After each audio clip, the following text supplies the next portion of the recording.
Et si je vous disais que le simple verre d'eau que vous buvez chaque matin, aussi bienfaisant soit-il, ne fait qu'une partie du travail pour votre peau après 60 ans? Vous avez toujours entendu qu'il fallait boire beaucoup d'eau pour rester hydraté, et c'est vrai, l'eau reste essentielle. Mais ce que peu de gens vous expliquent, c'est que passé un certain âge, votre peau a besoin de bien plus qu'un simple verre d'eau claire pour retrouver de la fermeté, de l'élasticité et cet éclat que vous pensiez avoir perdu pour toujours. Aujourd'hui, sur Conseil de forme et de santé pour les seniors, on va parler de ce que vous pouvez ajouter à votre eau, en toute simplicité, pour donner à votre peau un vrai coup de pouce, avec des explications claires sur pourquoi cela fonctionne réellement au niveau de votre corps. Avant d'entrer dans le vif du sujet, il faut comprendre ce qui se passe réellement dans la peau après 60 ans, parce que cela change tout dans la façon d'aborder son hydratation. Avec l'âge, la production naturelle de collagène par l'organisme ralentit progressivement. Le collagène, c'est la protéine qui donne à la peau sa structure, sa fermeté et sa capacité à retrouver sa forme après une pression ou un mouvement. On estime généralement que cette production commence à décliner dès la trentaine et que cette baisse s'accélère avec les décennies qui suivent, ce qui explique en grande partie pourquoi la peau devient plus fine, plus fragile et moins élastique en vieillissant. En parallèle, la production d'acide hyaluronique, cette molécule capable de retenir l'eau à l'intérieur des cellules de la peau, diminue elle aussi avec l'âge. C'est une des raisons pour lesquelles on peut boire ces 8 verres d'eau par jour et sentir malgré tout que la peau reste sèche, tiraillée ou plus fine qu'avant. L'eau est bien présente dans l'organisme, mais les mécanismes qui permettent à la peau de la retenir fonctionnent moins efficacement qu'auparavant. Enfin, les fibroblastes, ce sont les cellules de la peau responsables de la fabrication du collagène, restent actifs mais ont besoin de certains nutriments et cofacteurs pour bien faire leur travail. Et c'est précisément là que ce que vous buvez, en plus de l'eau elle-même, peut faire une réelle différence. Le premier ajout dont je veux vous parler est sans doute le plus simple et le plus accessible de tous, le jus de citron frais dans de l'eau tiède, chaque matin. Ce n'est pas un hasard si tant de professionnels de santé recommandent cette habitude aux personnes de plus de 60 ans. Le corps ne peut tout simplement pas fabriquer de collagène sans vitamine C. C'est une réalité biochimique et non une simple recommandation de bien-être. La vitamine C est un cofacteur indispensable dans le processus qui permet aux fibroblastes de construire des fibres de collagène solides et bien structurées. Sans elle, les fibres produites sont plus fragiles et moins capables de donner à la peau sa tonicité naturelle. Il existe également des données suggérant que la capacité de la peau à utiliser efficacement la vitamine C diminue avec l'âge, ce qui rend cet apport quotidien d'autant plus pertinent après 60 ans. Le jus de citron a un avantage supplémentaire par rapport à un simple comprimé de vitamine C. La partie blanche et pulpeuse de l'agrume contient des flavonoïdes, notamment l'hespéridine, dont certaines recherches suggèrent qu'il favorise une meilleure utilisation de la vitamine C par les tissus. Pour en profiter, il suffit de presser la moitié d'un citron frais dans environ 3 décilitres d'eau tiède, à consommer de préférence le matin, avant le café ou le petit déjeuner. Évitez l'eau trop chaude, car une chaleur excessive dégrade une partie de la vitamine C. Et si vous prenez des médicaments, notamment certains traitements pour la tension ou le cholestérol, parlez-en à votre médecin, car certains agrumes peuvent interagir avec certains traitements. Le deuxième élément que je voulais aborder avec vous est beaucoup moins connu et pourtant tout aussi intéressant, la silice, sous sa forme biologique, que l'on trouve notamment dans certaines eaux minérales. Je sais que le mot silice évoque souvent le verre ou l'industrie, mais il s'agit ici d'un oligo-élément naturellement présent dans notre alimentation et notre organisme, bien différent du silicium industriel.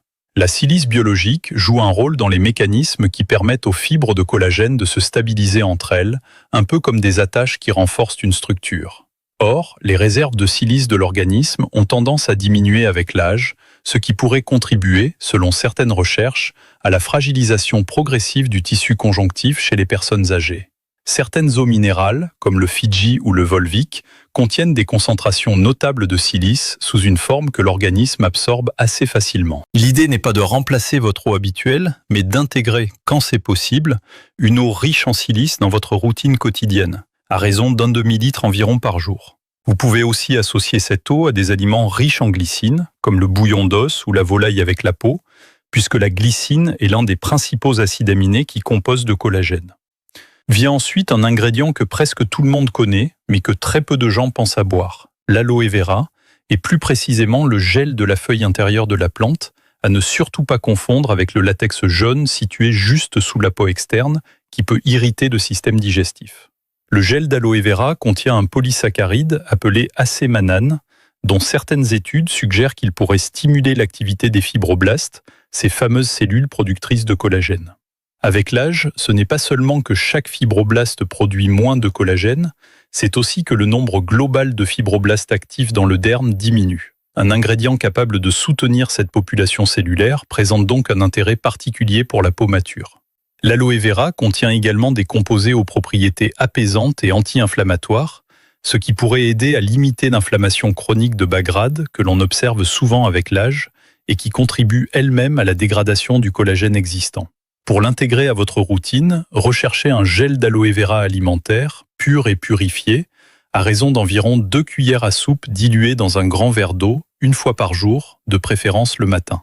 Le 4e ajout que je vous propose est sans doute celui qui surprend le plus mes proches et mes abonnés lorsque j'en parle pour la première fois. Le bouillon d'os, consommé non pas comme une simple soupe, mais comme une véritable boisson quotidienne. Lorsque des os et des tissus conjonctifs d'origine animale mijotent longuement dans de l'eau légèrement acidifiée, par exemple avec un peu de vinaigre de cidre, le collagène qu'ils contiennent se dissout progressivement sous forme de gélatine.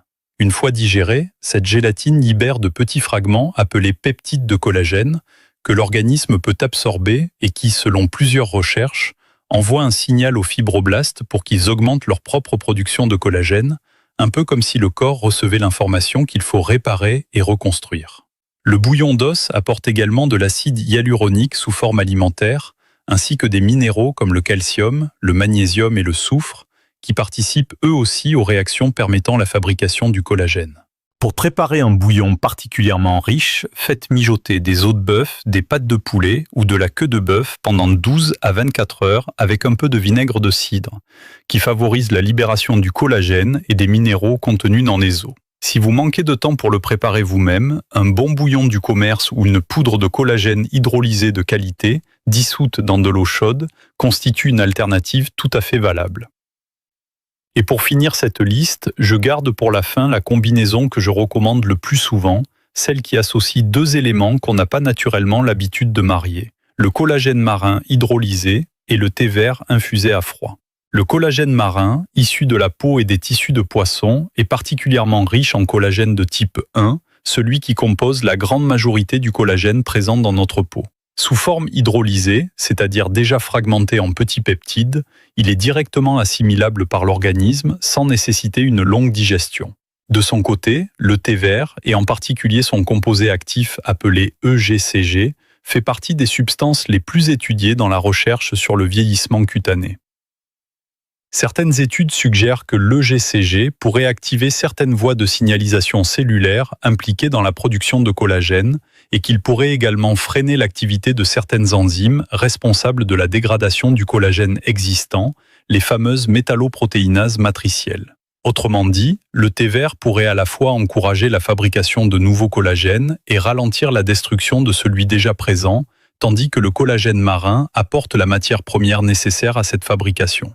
Pour préparer cette boisson, faites infuser du thé vert à froid au réfrigérateur pendant 8 à 12 heures, ce qui permet d'extraire davantage de composés actifs tout en limitant l'amertume et l'acidité, souvent mieux tolérées par les personnes âgées. Le lendemain matin, dissolvez une dose de collagène marin hydrolysé, généralement autour de 10 à 15 grammes selon les recommandations du produit, dans ce thé vert infusé à froid et consommez cette boisson à jeun ou avec un petit déjeuner léger. Il est important de garder à l'esprit que ces ajouts ne remplacent pas une alimentation équilibrée, une bonne hydratation générale, une protection solaire adaptée et un suivi médical régulier. Les résultats sur la peau prennent du temps à apparaître, souvent plusieurs semaines de pratique régulière, et varient d'une personne à l'autre selon de nombreux facteurs, notamment l'état de santé général, les traitements en cours et le mode de vie. Si vous avez des conditions médicales particulières ou si vous prenez des médicaments, parlez-en toujours à votre médecin avant d'introduire un nouvel élément dans votre routine, en particulier des suppléments ou des plantes qui peuvent interagir avec certains traitements. Ce qu'il faut retenir, c'est que le vieillissement de la peau n'est pas une fatalité contre laquelle on ne peut rien faire.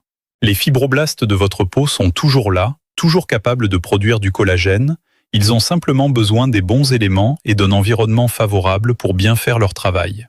Que vous ayez 62 ou 82 ans, il n'est jamais trop tard pour prendre soin de votre peau de façon intelligente et bienveillante envers votre corps. Si cette vidéo vous a appris quelque chose d'utile, n'hésitez pas à vous abonner à la chaîne Conseils de forme et de santé pour les seniors et à activer la cloche de notification pour ne manquer aucune de nos prochaines vidéos. Dites-moi en commentaire lequel de ces ajouts vous allez essayer en premier et n'hésitez pas à partager cette vidéo avec un proche qui pourrait en avoir besoin. Prenez soin de vous et à très bientôt pour une nouvelle vidéo.